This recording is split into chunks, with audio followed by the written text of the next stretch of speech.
Donc, je suis Antoine Nazaret, je suis le directeur des contenus de Dailymotion France et j'ai 29 ans. Dailymotion aujourd'hui c'est essentiellement un site internet, un site de partage de vidéos où vous pouvez publier, partager et regarder des vidéos. C'est un site qui s'est lancé en 2005 et qui a énormément grossi. Aujourd'hui il y a 110 millions de visiteurs uniques à travers le monde sur Dailymotion. Dailymotion est disponible partout dans le monde, traduit dans une vingtaine de langues, 36 versions différentes en fonction des pays.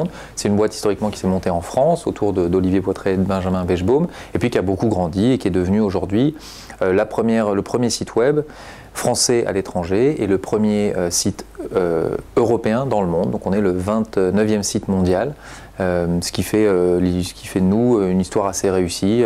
Aujourd'hui, c'est donc 110 millions de visiteurs uniques. C'est dans le mois un peu plus de 2,5 milliards de vidéos qui sont diffusées. Sur le premier pays aujourd'hui, c'est les États-Unis. Donc aux États-Unis, on a un peu plus de 16 millions de visiteurs uniques. On a également en Turquie, près de 14 millions de visiteurs uniques et entre 12 et 14 en France, donc c'est les 3 principaux pays. On a beaucoup aussi de visiteurs uniques au Japon et en Corée. Notre volonté c'est d'être totalement internationalisé. Aujourd'hui, même si l'entreprise est française et que la plupart de ses membres sont de nationalité française, on n'est plus du tout une boîte française dans le sens où notre activité elle est vraiment essentiellement internationale. La France c'est 15% de notre audience et 15% de notre chiffre d'affaires si je caricature. Donc notre stratégie c'est évidemment de nous tourner vers des marchés nouveaux et en croissance. Les prochains, c'est la zone Amérique Sud qu'on doit mieux cerner, et puis c'est l'Asie et l'Asie du Sud-Est qui sont d'ailleurs les 2 zones les plus croissantes aujourd'hui. Donc oui, on a un plan globalement qui consiste à mieux déployer l'offre Dailymotion qui est déjà très présente et très internationale dans toute une partie des zones du monde qu'on a jusqu'ici peu traitées. D'abord, il y a des fenêtres de droit, il y a des vidéos qui peuvent être disponibles uniquement dans certains pays, d'autres qui peuvent l'être partout. Il y a des habitudes de consommation, il y a la Corée par exemple est un marché très particulier, c'est évidemment incomparable avec l'Inde ou le Pakistan ou l'Allemagne. Donc dans chaque pays, vous avez des habitudes de consommation et des sujets qui sont plus forts que d'autres, plus porteurs que d'autres. Donc il y a bien effectivement une hiérarchisation et des audiences différentes en fonction des contenus. D'abord parce qu'ils sont disponibles ou pas, et ensuite parce qu'ils sont affinitaires avec les populations. Mais nous, ce qui nous intéresse, c'est de rendre l'intégralité du catalogue, ou en tout cas sa plus grande part, disponible pour tout le monde.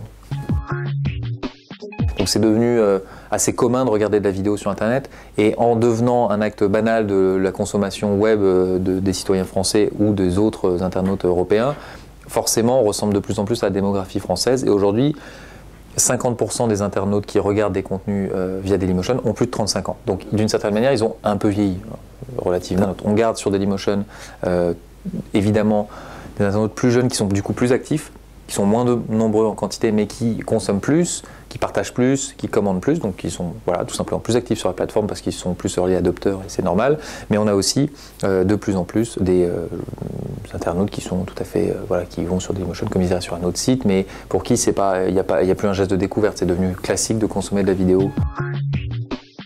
Maintenant, quasiment tous les partenaires médias possibles en France sont présents sur Dailymotion, les grandes chaînes de télé, les grands titres de presse, les grands clubs de football, les acteurs principaux de la musique, les acteurs du cinéma, ils sont tous maintenant présents, en tout cas en France. Ce qui nous semble, nous, quand on regarde le marché américain, c'est que ces questions ont déjà été traitées depuis très longtemps.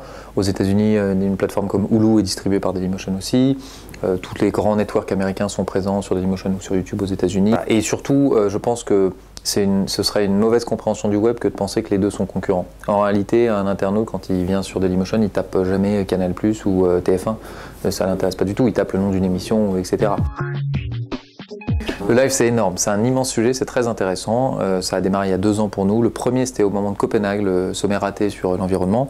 Aujourd'hui, c'est presque, à mon avis de tête, c'est 70 millions de vidéos vues qui sont vues comme du live. C'est des très gros volumes d'audience. Ça redonne une idée de programmation, de rendez-vous, de récurrence, ce qui est très intéressant parce que Dailymotion, comme les sites de partage de vidéos en général, c'est une consommation délinéarisée. Ça remet entre guillemets des calendriers, des rendez-vous. Donc c'est pour nous quelque chose de nouveau à appréhender. Et surtout, ça permet aussi à beaucoup d'acteurs qui ne seraient pas diffusés en télé de trouver une diffusion ici complémentaire et parfois de réunir plus d'audience qu'il n'y en a en réalité devant le poste de télévision.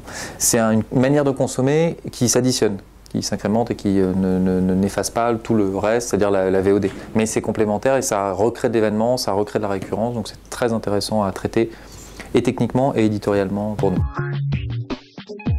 C'est le fait que tout le monde ait accès au même service web quel que soit le site que vous consommez ou quelle que soit votre habitude de consommation ou de navigation. Et c'est ce qui permet deux choses. C'est ce qui permet une recherche et un travail et une consommation équitable entre guillemets pour l'utilisateur, c'est-à-dire l'internaute, il est sûr il doit avoir la certitude et la garantie que s'il fait une recherche ou s'il utilise quelque chose, il aura un résultat qui est transparent, neutre et qui n'est pas partisan. Et la deuxième chose, c'est ce qui permet à des jeunes boîtes d'être tout de suite en compétition avec des acteurs établis. Enfin, à mon avis, c'est une double garantie qui est essentielle d'un point de vue du dynamisme économique du paysage numérique, en France et dans le monde en règle générale, et essentielle pour la entre guillemets, liberté de consommation des internautes. Le corollaire indispensable de l'innovation numérique, c'est la neutralité du net, c'est-à-dire le fait que chacun parte avec les mêmes armes et ait accès aux mêmes services et à un traitement équitable de son service. Voilà. Donc Orange a pris historiquement il y a un peu plus de 2 ans, la moitié de Dailymotion, et a pris récemment, c'est-à-dire il y a quelques semaines, la deuxième moitié. Donc aujourd'hui, Dailymotion a comme actionnaire de référence Orange. C'est une formidable opportunité pour nous, c'est génial, ça se passe sincèrement merveilleusement bien et ça nous permet de nous déployer et de continuer à grandir et de continuer à croître. Ça nous permet aussi d'aller plus vite sur certains sujets, par exemple l'offre VOD et la SVOD. Il est sûr qu'Orange nous a apporté son expérience, son savoir-faire. Donc dans l'histoire de Dailymotion, c'est un progrès évident et un moment très agréable et très intéressant en termes de perspective d'entreprise. C'est très positif que le premier telco français et un des leaders européens largement soit finalement aussi fortement impliqué dans ce qui est aujourd'hui le premier site web européen dans le monde. Même si c'est un peu affolant, un peu abyssal, parce que Dailymotion, ça reste une start-up de 140 personnes dans le monde. On est aujourd'hui le seul site européen dans le top 30. Ça, nous, notre enjeu, c'est de garantir la meilleure portabilité et continuité de service sur tous les écrans et sur le mobile. C'est pas un petit sujet technique, en réalité, c'est assez compliqué. Et notre premier sujet, il est là. Ensuite, il y a un sujet de distribution, effectivement, mais on voit que entre guillemets, les places de marché d'applications, que ce soit Google Play ou évidemment dès le début iTunes et l'App Store, rebattent un peu les cartes, parce que c'est pas parce que vous êtes embarqué par défaut que vous êtes conservé, ni même que vous êtes utilisé. On pense qu'il faut un système où évidemment il y a des places applicatives et que chacun puisse télécharger l'application qui l'intéresse, et rien n'empêche les constructeurs d'avoir des accords spécifiques, mais on pense qu'il faut les deux. Pour nous, c'est intéressant d'être en partenariat avec certains terminaux. Mais avant ça, l'enjeu principal, c'est d'être disponible, compatible, sous toutes les formes, live, pas live, sur tous les terminaux. En réalité, il y en a encore beaucoup. Il y a beaucoup de versions différentes. Et finalement, il y a toujours de l'innovation et il faut suivre ce rythme. Il est élevé et déjà ça, c'est un premier défi. Donc, on essaie de relever celui-là en premier. Bien, merci au Blog 226. Merci beaucoup.